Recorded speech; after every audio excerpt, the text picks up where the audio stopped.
Perspective തെറ്റായിരിക്കില്ല, but ജനങ്ങൾ എന്നുള്ളൊരു concept ജനങ്ങളുടെ പെർസ്പെക്റ്റീവിൽ എങ്ങനെയാണ് അത് തെറ്റാകുന്നത്? അതല്ല, അത് നമ്മളും അതിനെ ജഡ്ജ് ചെയ്യുകയല്ല ചെയ്യുന്നത്. ഒരു ബൗണ്ടറി ഉണ്ട്, ഒരു ഫിസിക്കൽ ബൗണ്ടറി ഉണ്ട്. ആ ബൗണ്ടറി കഴിഞ്ഞാൽ മാത്രമേ അതിലൊരു വൾഗർ എലമെന്റ് വരുന്നുള്ളൂ. അത്രയും നേരം അത് വൾഗർ അല്ല. സൗഹൃദത്തിൽ എല്ലാവരും ചെയ്യുന്ന കാര്യം തന്നെയാണ്. നിങ്ങൾ നിങ്ങളുടെ ഫ്രണ്ട്സിന് ഇതേവരെ കിസ് ചെയ്തിട്ടില്ല? ഒരു ബെസ്റ്റ് ഫ്രണ്ട് ഗേള്, ബോയുടെ അല്ല ഞാൻ ചോദിക്കണം, ഗേളിനെ കിസ് ചെയ്യില്ലേ? അവളത്തൊരു മോഡല്ലേ? അതിൽ ആ ജെൻഡർ ഇല്ലാന്ന് വിചാരിച്ചിട്ടുണ്ടെങ്കിൽ അതങ്ങനെ എല്ലാവരും ഉന്നയിക്കുന്ന ഒരു ചെറിയൊരു വിമർശനം എന്താ വെച്ച് കഴിഞ്ഞാൽ, ഇത് ഷോ തുടങ്ങിയപ്പോഴേ അതിനൊരു ടൈം പീരീഡ് ഉണ്ടല്ലോ, ഏത് പ്രണയമാണെങ്കിലും സൗഹൃദമാണെങ്കിലും.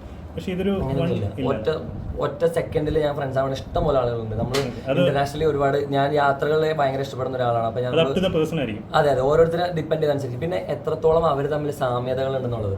ജാസ്മിന്റെയും എന്റെയും ചിന്താഗതി വളരെ സിമിലർ ആണ്. ഞങ്ങൾ നോമിനേറ്റ് ചെയ്യുന്ന രീതി നോക്കി കഴിഞ്ഞിട്ടുണ്ടെങ്കിൽ ഞങ്ങൾ പ്ലാൻ ചെയ്യണത് വിഷ്വലിൽ വരില്ല, പക്ഷെ നോമിനേഷൻ മിക്കപ്പോഴും സിമിലർ ആയിരിക്കും. കാരണം നമ്മൾ ചിന്തിക്കുന്ന രീതിയും ഗെയിം പ്ലാൻ ചെയ്യുന്ന രീതിയും ആണെങ്കിൽ ഞാൻ അതിന്റെ അകത്ത് വെച്ച് പ്ലാൻ ചെയ്യാൻ പറ്റുള്ളൂ. അതിന്റെ വരുന്നു എനിക്ക് അങ്ങനെ അറിയാൻ പറ്റും.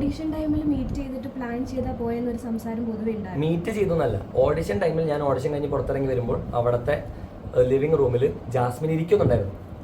അത് കണ്ടിട്ട് ഞാൻ അവിടെ അത്രയും ഏഷ്യാനെറ്റിന്റെ ഓഫീസിന്റെ അകത്ത് ഞാൻ അവളുടെ അടുത്ത് പോയി എങ്ങനെ പ്ലാൻ ചെയ്യാനാ? ഏറ്റവും കൂടുതൽ മിസ് ചെയ്യുന്ന ജാസ്മിനെ തന്നെ. നിങ്ങൾക്ക് നേരത്തെ നമ്മുടെ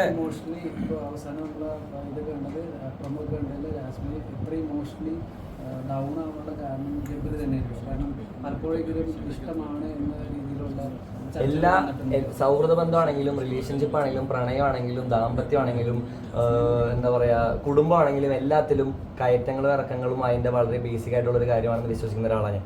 എൻ്റെ ലൈഫ് സ്റ്റോറിയിൽ ഞാൻ പറഞ്ഞൊരു കാര്യമുണ്ട്, ബാലൻസ്.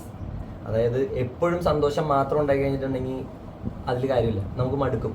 എപ്പോഴും സങ്കടം മാത്രമായി കഴിഞ്ഞാൽ നമ്മൾ ഡിപ്രസ്ഡ് ആയി പോകും. സങ്കടവും സന്തോഷവും കറക്റ്റായിട്ട് ആ ബാലൻസിൽ പോകുന്നതിലാണ് ലൈഫ് എന്ന് പറയുന്ന സംഭവിക്കുന്നത്.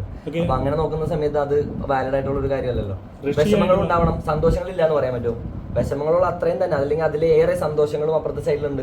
നമ്മൾ ഒരുമിച്ചിരിക്കുമ്പോഴും നമുക്ക് കിട്ടുന്ന സന്തോഷം, നമ്മൾ സംസാരിക്കുമ്പോഴും ചിരിക്കുമ്പോഴും നമ്മൾ പാട്ട് പാടുമ്പോഴും ഡാൻസ് കളിക്കുമ്പോഴും ഭക്ഷണം കഴിക്കുമ്പോഴും, ഓരോ പ്രാവശ്യം ഭക്ഷണം കഴിക്കുമ്പോഴും ജാസ്മിൻ എനിക്ക് ഓരോ ഉരുള, ഞാൻ വേണ്ടാന്ന് പറഞ്ഞാലും നിർബന്ധിച്ച് എനിക്ക് ഒരു ഉരുള തരുമായിരുന്നു. അതൊക്കെ പക്ഷെ ഇപ്പോഴാണ് അതിന്റെ വില നമുക്ക് മനസ്സിലാവണം. അവിടെ നിൽക്കുമ്പോൾ നമ്മൾ അതിനെ കുറിച്ച് ആലോചിക്കില്ല. അതിൽ നിന്ന് പുറത്തിറങ്ങി വേറൊരു സാഹചര്യത്തിലേക്ക് വരുമ്പോഴാണ് നമ്മൾ അതിന്റെ വില മനസ്സിലാക്കുന്നത്.